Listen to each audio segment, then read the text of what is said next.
Assalamualaikum and hi everyone. So kita continue lagi with chapter 5.1 but this time with learning outcome D, E and F. Okay, by the end of this lesson, you should be able to write equation for combustion of alkane in excess oxygen and limited oxygen. And then you should be able to explain halogenation reaction dalam alkane and you should be able to explain the mono substitution of alkane containing equivalent and non-equivalent type of hydrogen atom. So ikut structure compound tu lah. Kalau kadang-kadang compound tu equivalent hydrogen dia, kadang-kadang tak. So kita tengok lah what happen to mono substitution of alkane. Okay, so chemical properties of alkane. Ada satu page je seperti yang kamu tengok. Okay, so this three should be very quick lah. But ini kita akan fokus more. Okay, and then let us start with excess oxygen. Okay, so the first reaction of alkane adalah combustion in excess oxygen. Okay, combustion in excess oxygen, combustion yang macam biasalah, macam kita selalu bakar sampah tu, macam tu lah. Okay, so our reactant here adalah alkane dan juga excess oxygen.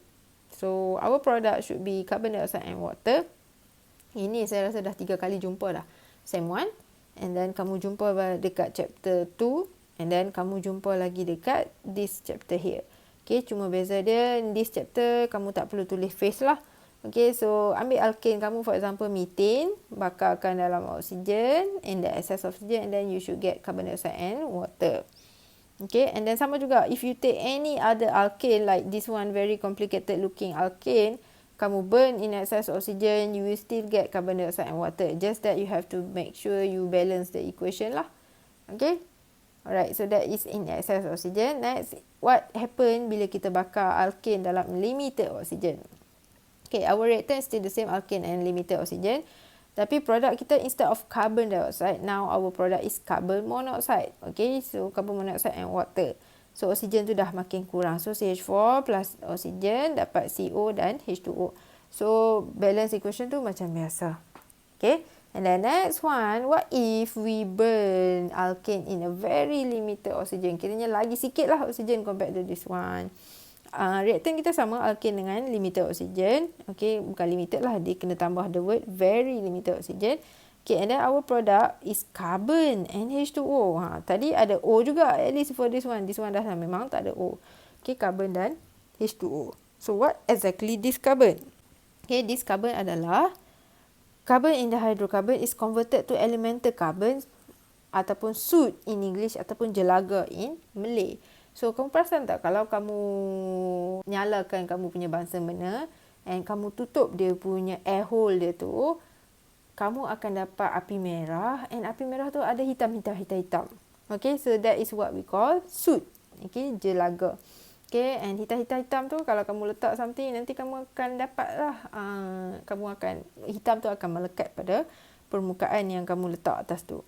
Okay, so itu adalah elemental carbon, which is carbon dalam bentuk soot. Okay, so inilah carbon ni. Okay, and then when we burn methane, for example, in very limited oxygen, plus O2 juga, kita akan dapat carbon dan H2O. Okay, very simple one. Okay, so next kita pergi kepada reaction of alkane yang kedua, iaitu halogenation. Okay, for alkane memang ada 2 je reaction, so memang patut sangat kamu boleh ingat. Kalau kamu tak boleh ingat, tu problem lah. Okay, so halogenation. Halogenation from the word halogen. Okay, ada kaitan dengan group 17 lah, Cl, Br semua tu. Okay, so itu halogenation. Alkane react with halogen such as chlorine and bromine to produce haloalkane. Okay, so hopefully kamu clear what is haloalkane. Kalau tak clear, buka balik chapter 4 then look for class of compound haloalkane. Okay, haloalkane is alkane, ada halogen dalam tu. Okay, and then back to this one, alkane react dengan halogen such as chlorine and bromine untuk hasilkan haloalkane in the presence of light or temperature greater than 100 degrees Celsius. Okay, syarat untuk halogenation adalah mesti ada UV ataupun temperature dia kena lebih tinggi daripada 100 degrees Celsius. Okay, barulah chlorine atau bromine tu boleh react dengan alkane. Okay, so jom kita tengok example 1. Example 1 is the simplest one lah, which is CH4 plus Cl2. Maksudnya methane dengan chlorine. Okay, so in this example, saya guna dalam bentuk condense. Okay, kalau kamu rasa uncomfortable with this one, saya akan draw juga dalam bentuk expanded. Okay, so So CH4 should look like this. And then you react with chlorine. Okay, so tolong tambah UV dekat bawah ni. Okay, UV adalah condition dia. So mesti ada UV. Baru je kita cakap dekat atas ni kan, ni in the presence of light. Light is UV. Ataupun if you don't want to use UV, you can also use HV.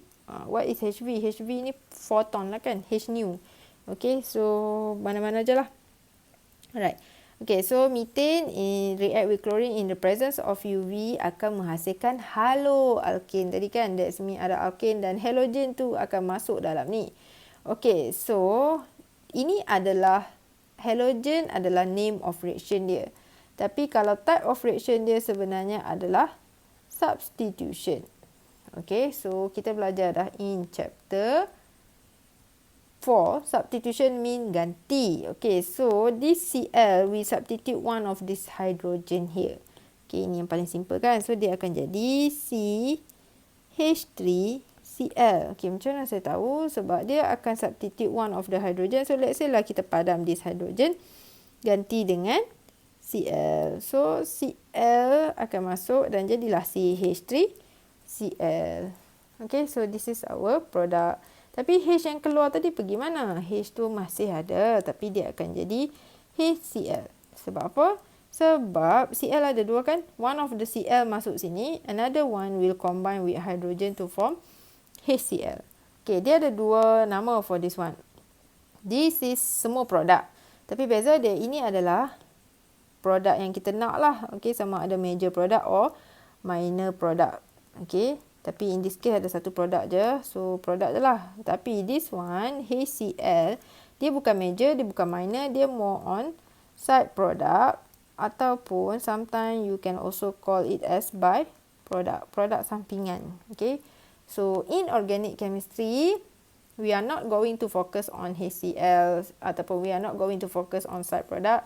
But kita akan focus more on major product. So, point dekat sini adalah, if you remember major product, minor product macam mana terhasil, itu lebih penting daripada kamu nak hafal HCl, side product dia. Sebab tak membawa apa-apa markah pun, tapi membawa kepada kefahaman kamu lah juga. Okay kan? Alright. So, next kita tengok CH3Cl. Okay, so CH3Cl, kalau kita nak expand the structure, it should looks like this. Okay, so sama juga macam tadi. Cl akan masuk substitute one of the hydrogen here. Okay, tapi kita ada banyak hydrogen. So, nak substitute dekat mana? So, dalam case ni, tak kisahlah substitute kat mana-mana pun, you will still get the same product.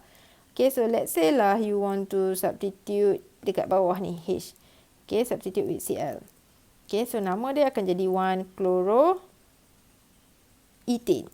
Okay, tapi kalau tak nak lah substitute dekat situ, so nak substitute dekat lain. Okay, so let's say lah kita erase this H, substitute with Cl. Sama juga, dia akan jadi 1-chloroethane. So that's why saya cakap sama je kalau kita nak substitute mana-mana pun. Alright, so kita pilih yang inilah. So kita akan tulis jadi produk dia adalah CH3CH2Cl. Okay, so dari mana saya dapat ni? Inilah, ini CH3, CH2, Cl. Okay, and then side product kita adalah HCl. So, H ni, H yang dekat sini, sorry, reacted with this Cl. So, dapat HCl. So, sama juga. Ini adalah produk yang kita nak. Ini adalah side product, sampingan dia. Okay, so next is example 3. Okay, for example 3, kita ada propane reacted with chlorine in the presence of UV. Okay, so produk dia kali ni akan banyak sikit compared to example 1, example 2. Sebab kita dah start banyak bilangan carbon kita. Kita dah ada 3. Okay, so bila kita ada 3 bilangan carbon macam ni, possibility untuk Cl substitute hydrogen tu banyak. So, this Cl can substitute this hydrogen here. Okay, ataupun hydrogen dekat tengah ni lah. Okay. So, kalau dia substitute hujung ni, samalah macam dia substitute yang sebelah ni, nama dia akan sama. So, let us look at this expanded structure so that you can see it clearly. So, let's say lah the hydrogen here is substituted with chlorine. So, I will erase that one and gantikan dengan Cl. Okay, so now kita punya nama dia akan jadi 1-chloropropane. Okay. Alright, and then another possibility product dia adalah when you substitute this hydrogen yang dekat carbon yang tengah ni pula lah dengan Cl. Okay, so kita substitutekan with Cl. Okay, so now nama dia akan jadi 2-chloropropane. Okay, and if you substitute Cl, the Cl dekat ujung ni, dia akan sama je 1-chloropropane. Okay, so now you have two possibility product. Okay, so ini produk yang first, CH3. Okay, and then CH2, CH2, Cl. Okay, and then the next product CH3, sini. Okay, CH. Lepas tu ada Cl, and then followed by CH3. Okay, so dua produk ni, satu akan jadi major, satu akan jadi minor. Okay, tips untuk determine major or minor product adalah kamu kena tengok Cl kamu tu attach dengan carbon apa. Okay, so carbon class apa. So maksudnya this Cl here, kalau kita tengok yang bawah ni, attach with carbon yang primary. Okay, so this carbon attach dengan satu carbon je. So carbon ni adalah primary carbon. Okay, so bila dia attach dengan primary carbon, dia akan jadi minor product. Okay, but for this one, carbon ni, Cl ni attach dengan this carbon. So this carbon adalah secondary. Okay, so secondary dia akan jadi major product. Okay, sebabnya tips dia, kalau your halogen tu masuk dekat carbon tertiary, dia akan jadi major lah. Kalau tak ada tertiary, secondary akan jadi major. Okay, lepas tu primary akan jadi minor. Alright, kenapa macam tu? Dia ada kaitan dengan stability of free radical sebenarnya. Sebab this reaction is actually free radical substitution. Tapi kamu tak nampak lah lagi free radical tu because the free radical adalah intermediate. Okay, nanti kita akan nampak dekat mechanism. Sebab dalam free radical kita belajar tertiary free radical more stable than secondary free radical.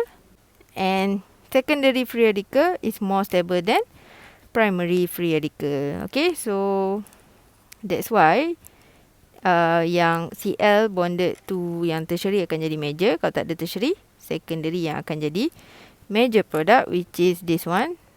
Okay, and then this one akan jadi minor product. Okay, beza dia adalah major product means dia banyak dihasilkan.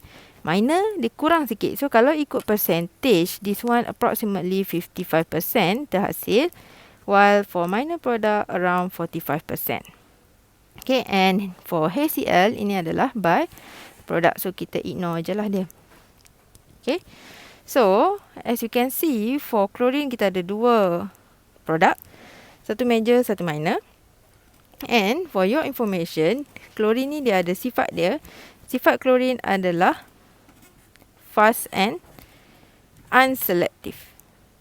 Okay, so maksudnya this chlorine boleh masuk dekat mana-mana, boleh substitute mana-mana hydrogen, and then produk dia akan jadi banyak lah. Tapi dia ada jugalah major dan minor dia. Okay, tapi dia berbeza dengan example 3 kita. Sorry, example 4.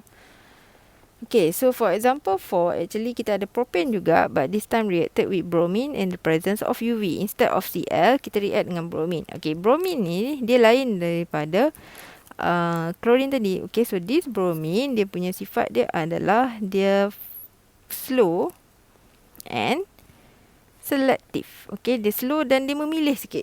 So, dia akan masuk, bromine ni, dia akan masuk dekat carbon yang stable. Okay, so kiranya dia kurang masuk dekat, dia ada jugalah masuk yang tak stable tu, tapi dia akan prefer untuk masuk carbon yang stable. So, kalau kita tengok balik this carbon, actually, carbon yang ini adalah primary because this carbon bonded to one carbon. Okay, and then this is secondary and then this is primary. So, antara tiga ni, secondary free radical ni lah yang paling stable. So, this Br akan prefer untuk substitute hydrogen dekat carbon yang secondary. Okay. Alright, so you should be able to imagine our product lah. Our product is CH3 attached with C yang ada H, ada CH3, and then Br ada di sini, sorry. Okay, kali ni Br kan. Alright, so satu produk, and then kita ada lagi side produk kita, which is HBr. Okay, so this product here, ini adalah major product. Okay, and kalau kamu nak tahu, the percentage of this product adalah 99%.